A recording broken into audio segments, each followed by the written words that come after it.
the Kenya Media Sector Working Group Steering Committee members present, the President of the Kenya Editors Guild, the Secretary General of the Kenya Union of Journalists, Chairman Digital Broadcasters Association, senior editors present, and all stakeholders therein. Ladies and gentlemen, good morning. Allow me first of all to introduce the team that I came with from the ministry. First of all, Judy. Judy is one of you. Judy is our Secretary for Information at the ministry, Judy Munini. I have here also with me Dr. Barak Moluka. He's somebody you guys have been working with closely, and I'm one of you as well. Then Dr. Hannington Gaya, also just stand up. I believe most of you have also interacted with him, more so when he was chair of the Brand Kenya. Then I've got Engineer Obam. Engineer Obam is the head of our National Communications Secretariat. Let me mention from the onset that I feel very much at home because I've interacted with most of you in one way or the other over the past 3 decades. I see Mr. Rapuro there. Ucheng Rapuro was my classmate in A level from 5 and 6. I see Linus here. Yeah. I've seen Felix there. I've seen also Irungo Hatton. Yes. He's somebody also I've worked with closely those days when we were in the trenches, if I may use that phrase. Good. So, Mr. Chairman, ladies and gentlemen of the Editors Guild, first of all, it's my distinguished honor and privilege to join you during this very, very important occasion. As the world marks the International Day to End Impunity Against Journalists, this, in my view, is a very important day in celebration of freedom and reminding ourselves of the sanctity of life and human rights across the global community. It has been 10 years since the adoption of the UN Plan of Action on the Safety of Journalists and the corresponding issue of impunity. We in Kenya, as you know, are signatories to that plan of action, and as government, we hold dear the safety and life of every journalist, as we do for each and every Kenyan. We are saddened each time a journalist is endangered, harmed, or loses life in the course of duty.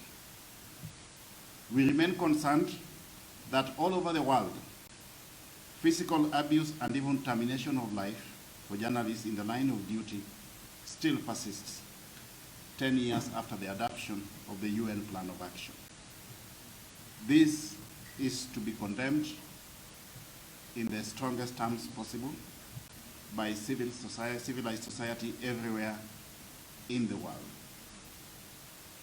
It is particularly tragic that in some of the recent instances across the global community, crimes against journalists have been perpetrated by those who should be the duty bearers in the protection of freedom of the media and, significantly, the right to life for everyone. These are critical intersections. There are critical intersections between the objectives of journalism and those of government. Both are interested in the welfare of the people. The only divergence is that we are pursuing this objective from 2 different dimensions, but the overall objective remains the welfare of the Kenyan people. Accordingly, the two, in my view, ought to work together rather than appear to be hostile and adversarial against each other.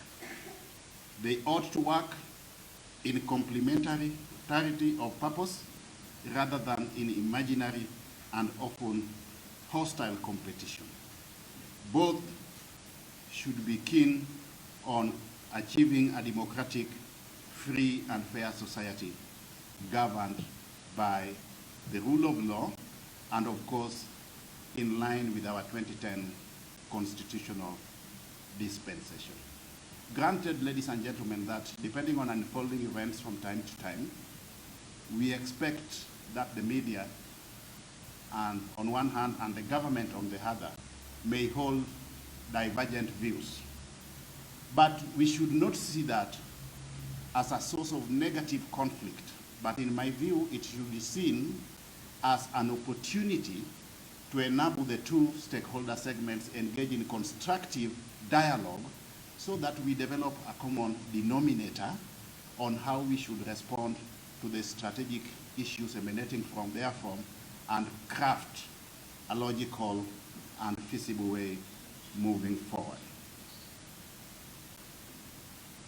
Editors are important custodians of information, and as gatekeepers in the public information and communication space, editors decide which information will reach the public and that which will not.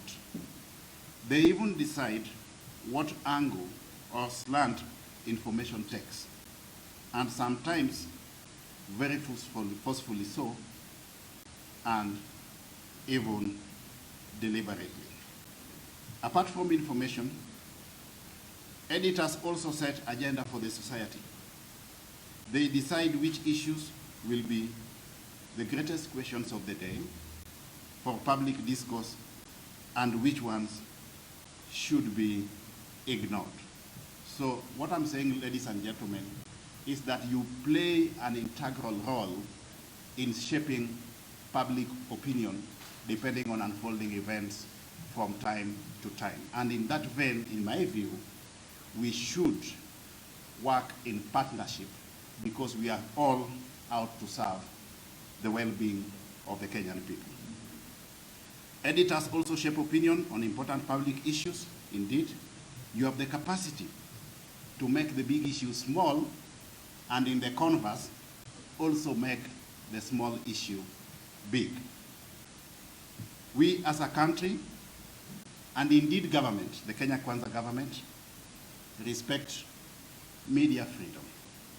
We hold media freedom dear to our hearts, and we will do everything possible as government to ensure that media freedom is upheld in conformity to the relevant articles of the Constitution and in other pieces of law, if not subsequent relevant legislations. We do believe in media, we do not believe in media censorship or gagging of the media. We believe that if the media is responsible, then the media should be able to regulate itself in line with the laws of the land and, of course, ethical dictates of your very profession.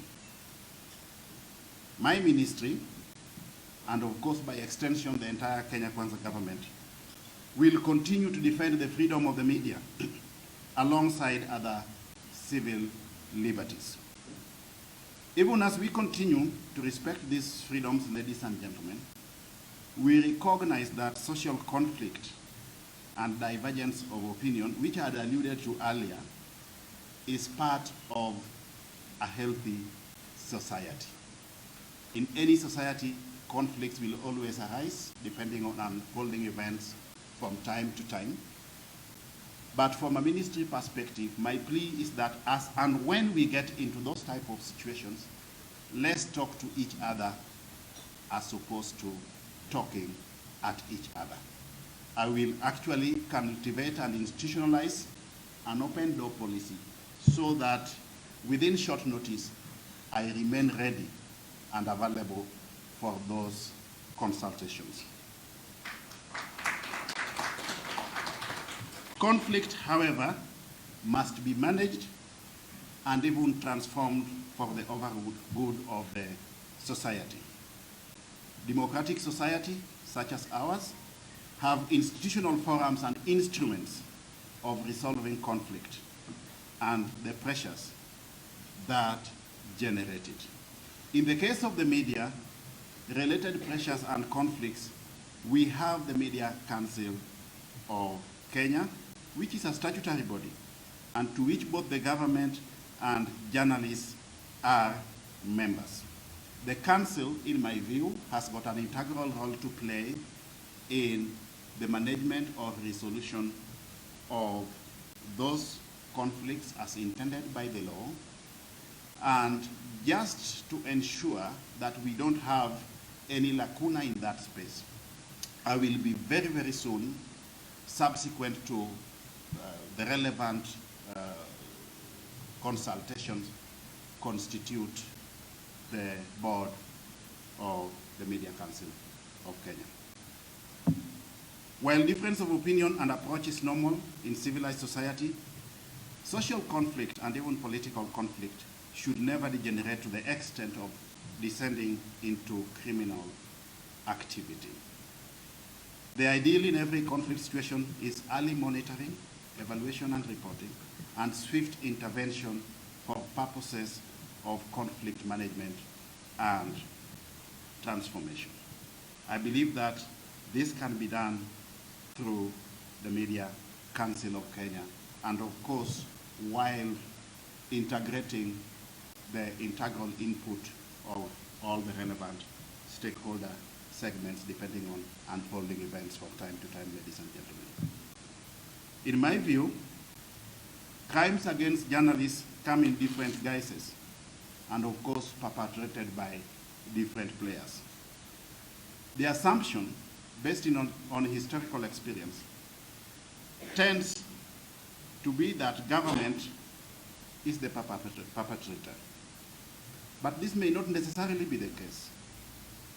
Indeed, most of the time, rogue elements within government have given entire departments, such as law enforcement agents, a bad name while acting in their individual capacities. The government, in my view, must remain vigilant at all times and will indeed do so to protect journalists and citizens against rogue elements within our midst. Within the context of self-regulation, ladies and gentlemen, the media must also, in equal measure, guard against internal rogue elements whose acts in their individual capacities may tarnish the hard-earned image and reputation of the fourth estate. This may be media owners, journalists at the top echelons who oppress their juniors, or those who engage in gender-based defiant behavior against their colleagues. Commercial interests too come into play to facilitate oppression of journalists and to muzzle free expression. These two must constitute part of what journalists protest every second day of November. In my view, ladies and gentlemen, journalists must also learn to work together. It is awkward that on a day as important as this, the Kenyan journalism fraternity is pulling in different directions, marking the occasion in different groups that appear to be mutually hostile to each other. I advise that you should get your act together, if not, put your house in order and speak with one voice. It has been said that a house divided against itself will not stand. You have got a better bargaining chip when you are united as opposed to when you are divided. And we would wish to see you united because it is for the well-being and good of the entire Kenyan society, government inclusive. Let us continue, ladies and gentlemen, talking to one another in the interest of a just, free, and fair Kenyan society as envisioned in our 2010 constitutional dispensation.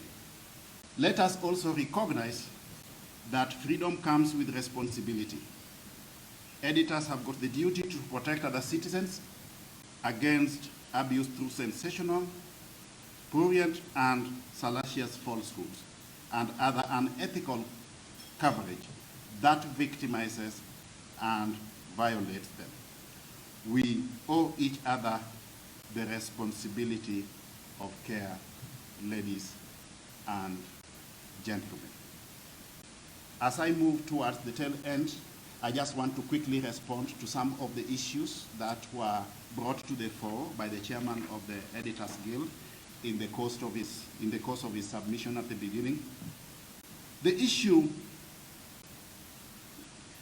of setting up the new Council of the Media Council of Kenya board that I've alluded to already, we will consult appropriately and ensure that it is in place in the short run as fast as possible, as fast as feasible.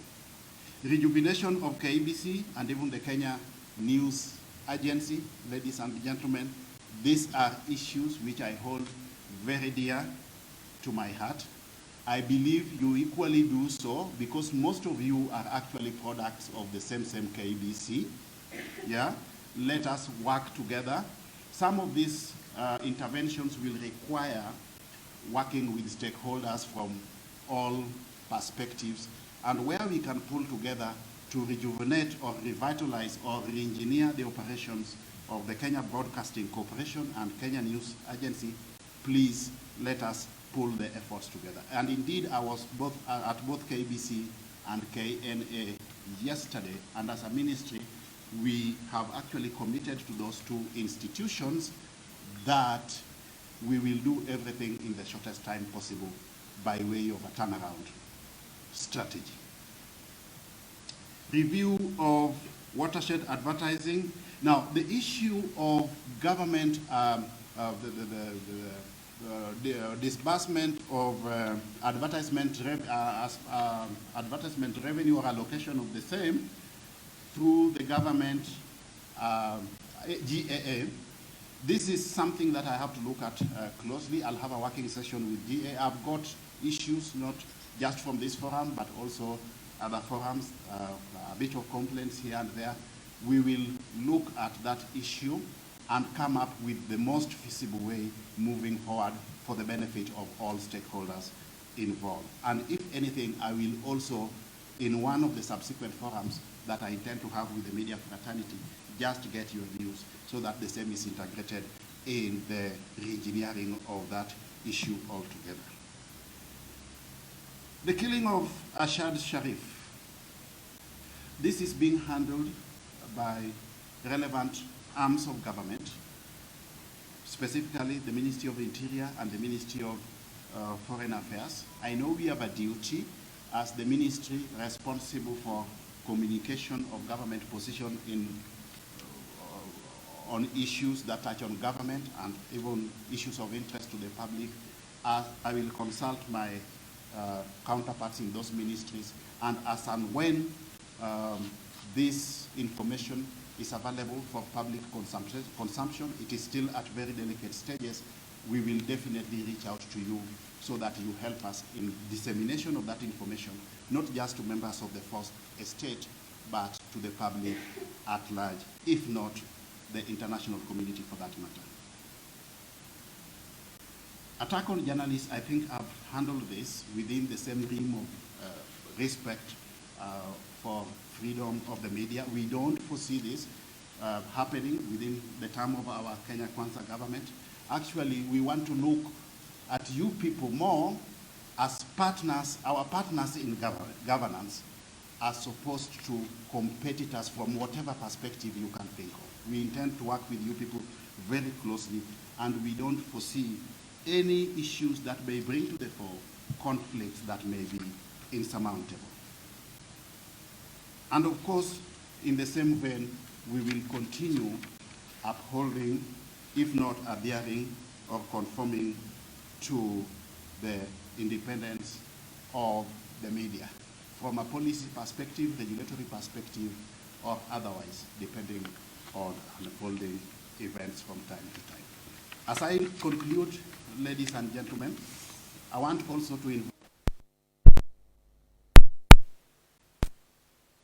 in realizing or facilitating the realization of our vision of an empowered and digitized Kenyan society.